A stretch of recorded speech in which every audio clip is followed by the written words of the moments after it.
good things come in time, and this is sure one of those times. This is Jill Langham, and if you don't know Jill Langham, you're one of maybe 2 people on the planet of the earth that don't.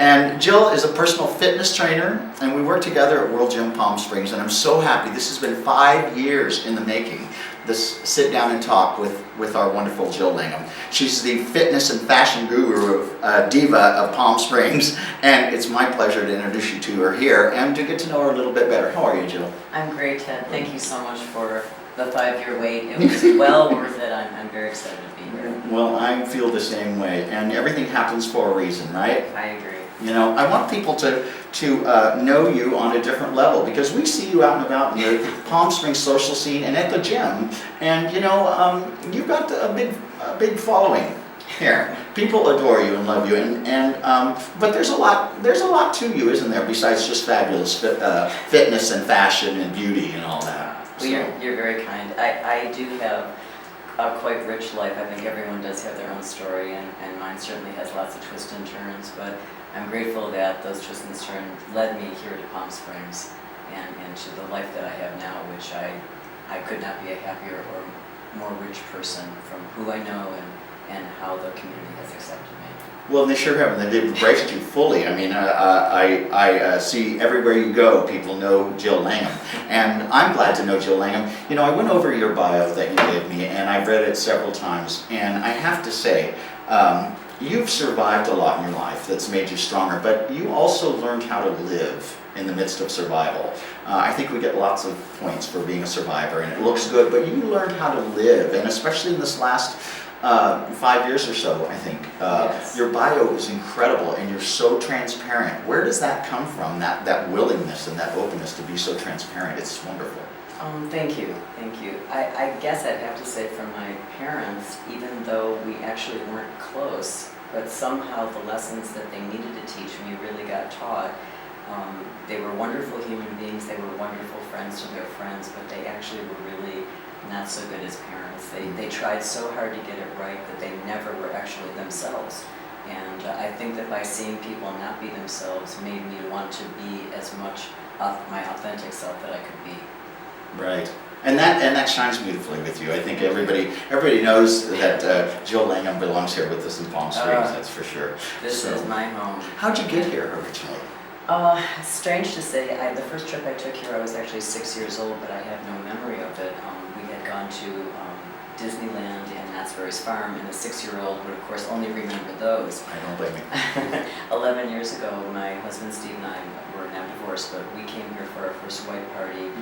From some gay friends told me, if you like dancing on the Atlantis cruises, you will not believe what happens on a white party weekend. So we came and enjoying ourselves immensely, went to every activity, kind of like you are in summer camp, like you think you're going, you have to go to everything. Right. Well, by Saturday night, I was in the midst of really the highest high I'd ever known on this earth, and having a really great time. And it was in the middle of white party. I know this is going to sound a little woo-woo, but I heard the words, "Move to Palm Springs and train gay men," in the middle of 2 o'clock in the morning white party, surrounded by 10,000 shirtless, beautiful men, and my husband. We're like the only married couple, and one of the only women that was there. I'm sure. And I heard it twice, Ted. And as all I know is it was a calling. I'm saying it's from God. People can say what they like, but 1 year later, Steve wasn't really against it, but he didn't understand why we were moving. Certainly. But we moved, and that's how I came here, and I came to be this person. Yeah, no mistakes. I've seen pictures of you pre-Palm Springs and in your past life, and what a transformation. When do you recall making this major transformation in your life? Well, I really do credit it to Steve, who's my very best friend. We are, as I said, divorced, but we have a lovely relationship. 16 years ago when I met him, he had been watching me at the gym. A quick aside, Steve had been married at the time. His wife got killed on the back of his motorcycle. And 3 months later, we talked about getting together to have a meal, and out of that meal, we started a 12-year relationship. And he taught me, he said, I see you at the gym. He said, you're the hardest working person there. He said, do you like the results you have? And I'm like, oh God, who is this guy? Because I didn't like the results I had, but I also thought I was doing everything I could. Certainly. And long story short, he put me on an eating regime. He had me start doing less cardio than I was ever doing more like sitting on a stationary bike and lifting the heaviest weights I'd ever lifted, which still were not that heavy, but they were heavier than what I had been doing. And much to my entire chagrin and just shock, I went from the Jill that I've been walking around life in to 5 months later getting on stage in Albuquerque, New Mexico and winning my first competition. Won 3rd place, 3 first place. I took the whole show and got my picture in Flex magazine. And when I tell you the most surprised person in the entire audience was me, I'm not being gracious. I'm telling you the truth. No, yeah, it's a stunning transformation. I've looked at some of those articles and pictures of you, and it's like none other. And it's a wonderful thing to see because you seem to be happy in it and found your place and just blossomed, it shows. So, because you were a nurse for 20 years before. I was Yes, a weren't you? psychiatric nurse. Actually, chemical dependence was my specialty, and pregnant drug addicts was the field that I focused on. And I loved my work until the way that I describe it is that the insurance business became more important than the medical business, and it was about getting money from people and not helping them. And I realized that I was tired of taking care of ill people. I'd rather teach them how not to get sick, how to be healthy. So I quit nursing about 20 years ago. Okay. Yeah, 20 years ago. Okay, you've packed a lot into this. So I have to ask the big question here. For all of those who always wonder and always get it wrong, how old are you? I am 61 years old. 61 years old. So no one ever gets that right, man. So what do you attribute? Is it your lifestyle since the transformation, or did you always live a fairly healthy lifestyle? No. I was anorexic and bulimic growing up from the age of 7. So I had been very abusive to the lower half of my body. Also had not known until I was about 37 that I had been sexually abused as a child. And I was repressing so much my body image, and I really look closely at the way that people carry fat. Are they hiding something in certain areas? And at least it was true for me. And I certainly was aware of food, and when I went to nursing school, this is back in the day, we actually had 1 hour of nutrition 5 days a week for 3 years. Most nutritionists do not have that much nutrition education, so I was sure the apple has this much of carbohydrate. I was just, spewing out all this list of numbers and paying attention, and was always focusing on exercise, but I never knew that I needed to be eating, not dieting. And as we've all been told, DIE are the first 3 letters of diet, and that's what it does. Yes, it does. You're right. So, you are very popular. How do I put this? Should be good. You obviously, men adore you. Gay men in particular here in Palm Springs. You can't get away from that. So, would you describe yourself as a man's woman or a woman's woman, or somewhere in between? Well, my mom used to call me a tomboy right from the start. So and my mother said, Jill, I don't know what it is about you. She said, but you love the boys and the boys love you. This is when I was a little girl. So there is some unusual energies. As I said, my mom was a really amazing human being, but she really did not know how to foster the feminine side. She was a very masculine woman. I have that propensity and tendency. So I truly love men, which is what we all have in common. We do. Of course, at the end of the night, woo-hoo. I'm like going home alone, guys. But what can I say? Wait, come on, step up, you guys, because we need to help our Jill out. So listen, in that regard, I've seen you train women, and they're very comfortable with you. My take on you, I'm going to inflict my opinion, is that you're a great combination of both. Some women can be intimidated by all this, but I think once they get to know you and know how connected you are with the woman's experience, I mean, gosh, you talk about your experience with menopause and everything, and you are very sensitive to women's needs. I think that's an incredible thing. Do you like to hang out with your women too? I do. I really. It's sad, growing up, I only really had male friends. The women thing, I never understood what it was about, and since I didn't look like this person growing up, maybe women saw this person when they looked at me, even though I wasn't in this form. Right. But I think they ended up being intimidated by me, and I couldn't Sure. even understand that. I feel like I'm the most open, nicest, wanting to be human being. We all have our dark side. But lately, the respect that I've been getting from women has just been brilliant, and I'm so grateful for it because it's been a long time coming. I'm glad. And I so appreciate the way that you phrased that. I have so much experience about the body through menopause. You do. That I do want to show women that the body that you have may not be the body that you are really meant to have, but because your hormones are so messed up right now, your body is really becoming your enemy. And that actually happened to me, Ted. I don't know if you know this, but after I competed for 4 years and was winning all my competitions, overnight I put on 10% body fat from 15 to 25%. Big deal. And on me, that was like 2 clothing sizes Certainly. in all the wrong spots. I was doing the same program Steve had put me on, All right. but my body became my enemy. And I kind of look at it that whoever your higher power might be, God kind of said, we're going to put this on this girl because she's going to get to the bottom of it and she's going to be our spokeswoman. And that's really who I feel I am. You are. I mean, it's evident in your website, Boomer and Bloom, Mm-hmm. and through your bio. I mean, you have a wealth of information there that you just can't find anywhere else. And I found it interesting as a man going through menopause. And it's real. Yeah, it's real. Thank you. It is. So, do you have a preference? Speaking of men and women training, do you have a preference to training men or women? What's your? It's the person. Yeah. For me, it doesn't matter if they're committed. And I tell people, and I'm sure that everything I'm saying is a total reflection of who you are and what you share with your clients. But I remind them, I'm on a journey with you, but this is your journey.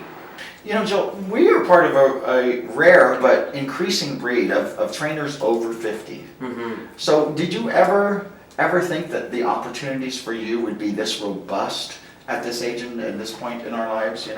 I'd certainly never thought that, Ted, but the longer that in this last process of really getting to know myself and love myself, I realize I really am a late bloomer.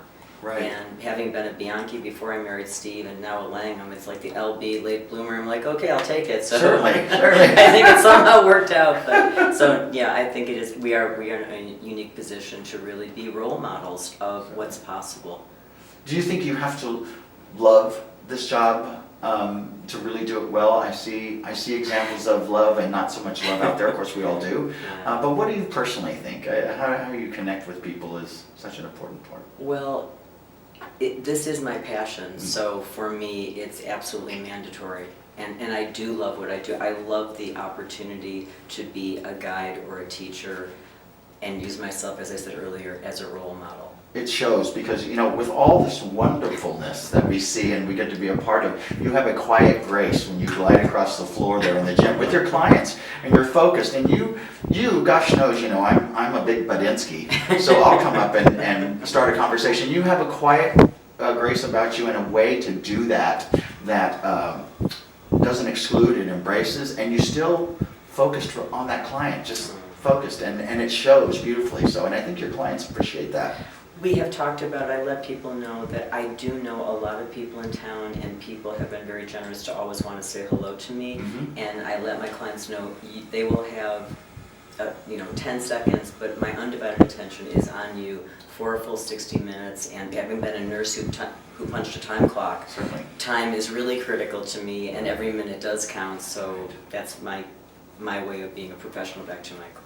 I've had the opportunity to speak with several of your clients over the years, your current clients and past clients, and not one has ever been, other than sterling, the reviews about you. So that must feel really great to you at this point. I feel very proud, and I'm so grateful for the response that I get. It makes me feel like I'm on the right path, doing what I'm meant to be doing here in the place that I'm meant to be living. So Right, I think you are too. We're sure glad. Right. Hey, I got another personal question for you. What's a bad day for you? Well, like most people, Netflix, just keep hitting the button.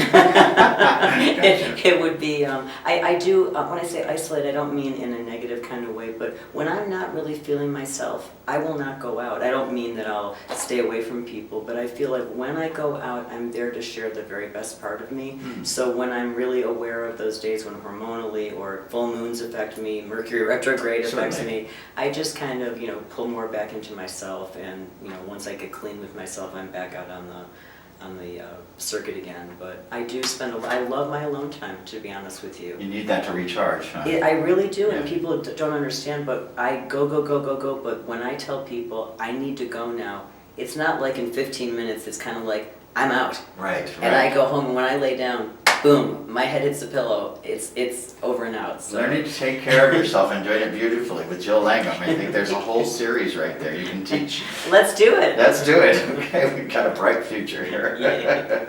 Learning to take care of yourself, was that an easy thing to do? And with your background as a nurse and your parental influence or lack thereof, did you? Well, I You're a was. caretaker. have always been a caretaker, and I was somebody who grew up very quickly. By 10 years old, I was an adult. And I, as I said, I had great parents, but there was just some ways in which they actually instilled me to take care of myself, but they thought they were doing something different. Right. So I don't want to say it was a hard journey. It's been one that I've been on for a long time. But it was after Steve left when I was cooking 6 meals a day for the two of us, so 12 meals. Right. And he left, and I thought, wow, I wonder if I'm going to continue to do this for myself. And that was a really, it's one thing when you know someone's expecting a meal, like, hey, no problem. Certainly. But when the person expecting it was me, and I had kind of grown up to be more of a martyr type of person, it was like, oh, that's okay, I don't need to do that for myself. Right. So. Never ask for help. Oh, take care of others first. Yes, so we're turning that around. Yeah, we are. Children should be seen and not heard. That goes on. I have to say, we watched, not just myself, but I think all of Palm Springs watched you change and evolve after your divorce from Steve, and as you were going through it. And I've never met two people who are as kind and loving to each other in the midst of emotional grief, we will, and change in your life. And you went full circle. We watched you grieve that. We watched you do what you needed to do and go within, and you traveled. How do you feel about that whole process now and the way you handled it and where you are now because of that? Well, first of all, thank you for recognizing the way in which we did this, but I must tell you that it was a gay couple that Steve and I met early on when we moved here that was in the process of splitting up, and they were so loving in the way that they did it that I thought to myself, I did not really think it would be me going through it, but I thought if this ever were to happen, that would be the way that I would like to do this. And I realized, if people are being honest, 99.9% of us do not get married because we don't love the person we're marrying. We love the person and we want that to work, and we think it's going to be lifelong. But life does happen and our paths change, and I realized if Steve and I, we had gone completely on separate paths, and I thought, let us stop right now when we still love and respect one another, because I do not want to be in a situation where I end up talking bad about someone that I loved the day I married them. So that's all I can say is I'm thankful to those two gentlemen who did what they did back in 2007. It did pave a path for me. Well, wonderful, and it was beautiful, and it gave us all a great example of how we can be if we choose to. So thank you for that. That's my pleasure. Your clients are varied, and I notice your connection with them. What is the most important single piece of advice that you give a client prior to, during, and after they fly the nest, if they ever do? We all have long and short-term clients, but so what's the most important thing that you can say to them that you do? It's to teach them how to love themselves from the inside out. And it seems like such a simple thing. We've heard it in a million different ways. I never really knew what it looked like.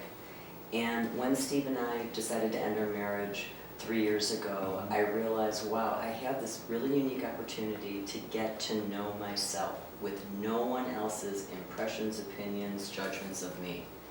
And because of that process and where it's brought me, and I have really changed quite a bit in the last 3 years, that is what I have begun to realize is the key to this entire thing. Mm. Because when one does love themselves, the first thing that I ask them is, can you keep your word to yourself?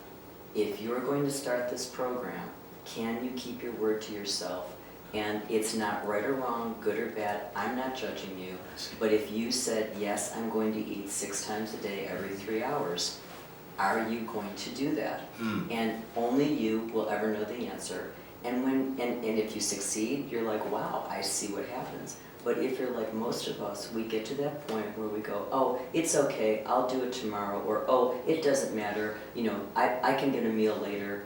And all of a sudden, that slippery slope begins, Mm-hmm. and I realize that it's that commitment to oneself. It has to start there, or at least for me, it had to start there. Certainly. So, and that would be both in the beginning, middle, and of course the final part of the journey, but also that working your body from the inside out, that muscles are not accessories, they're actually something we're pushing out of our body. You know what I mean by pushing out, not to get rid of, but you're growing it from the inside out. It's a garden. It's a garden, and we're bringing it into bloom. That inside out theory is so evident. I think so many people come to us thinking they want one thing, and they have this whole transformation, and it starts from the inside out. You're a caregiver from the get-go, being a nurse, and now you're a trainer, and I think that is probably, is it one of our biggest jobs and most important jobs is to teach people how to love themselves, and when sometimes we don't even know how to do it ourselves as much as we're great about telling other people, but you seem to know how to do that. But Ted, trust me when I tell you, Mm-hmm. it came with a lot of going back to the balance and the focus, and as we've said in so many different ways and forms, body, mind, and spirit, Mm-hmm. me, myself, and I, Father, Son, and Holy Ghost, Mm-hmm. cardio, weightlifting, and nutrition. It's basically those 3-pronged stools that our lives can focus around, and when I began to realize they need to have an equal sign in between all those 3 sides, Certainly. and I realized this a couple weeks ago when we were talking about getting ready to do this. Mm-hmm. I had just had my 61st birthday and totally binged on major cake and saw my body transform in a way. Yeah, oh, listen, I am a human, but it's like, what can I say? But I used the last 30 days to really turn everything around, and happily, as of last night when I went out to Wang's, the guy said, oh my God, you're so fit. And I said, oh, thank you so much, because it was like I could show my clients, I fell off the wagon, 21 days later, I'm back on. Exactly. Here I am. You're human. You're beautifully human that way. Human. Yes. And we all need that example. I think as trainers we can be put up on a pedestal, and sometimes we put ourselves up on a pedestal. So to be real like that is a great example for all of us, because none of us are perfect, right? Oh my gosh, far from It's it. that journey. So. But I guess I just want to say one thing about that. I do actually think that unless you were born with a medical condition, that we actually our bodies came to us with perfect functioning parts.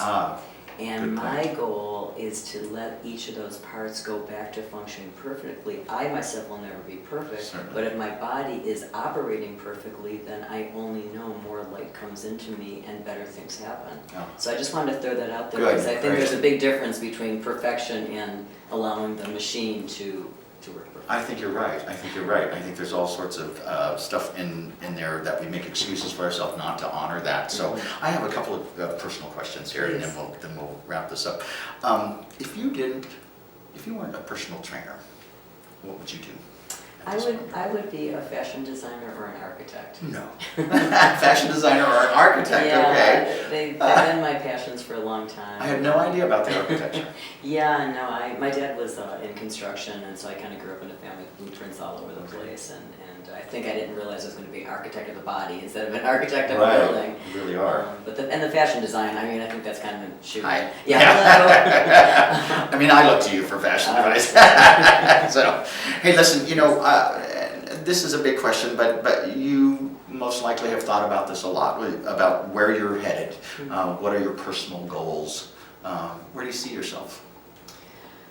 I see myself as wanting to affect more people, be able to give my information to many more people than the one-on-one that I'm doing now, or the dancing that attracts attention, etc. So I would love to be involved in a television show I've actually written one book completely and 2 other books that I haven't quite finished about my life, but I keep growing and changing, and I keep thinking, oh, well, do you do a part 1, part 2? Like, that seems so grandiose, but so writing is something that's really important to me, and communicating, so I think just on a larger level to be able to do that. You write so beautifully. I remember reading some of your travel blogs, and when you went through your divorce even, I mean, your eloquence and your way with words, it's very endearing, and it's real, and it's transparent, and there's no false pretense. That's my critique on you, so I always enjoy looking forward to that. You know, how do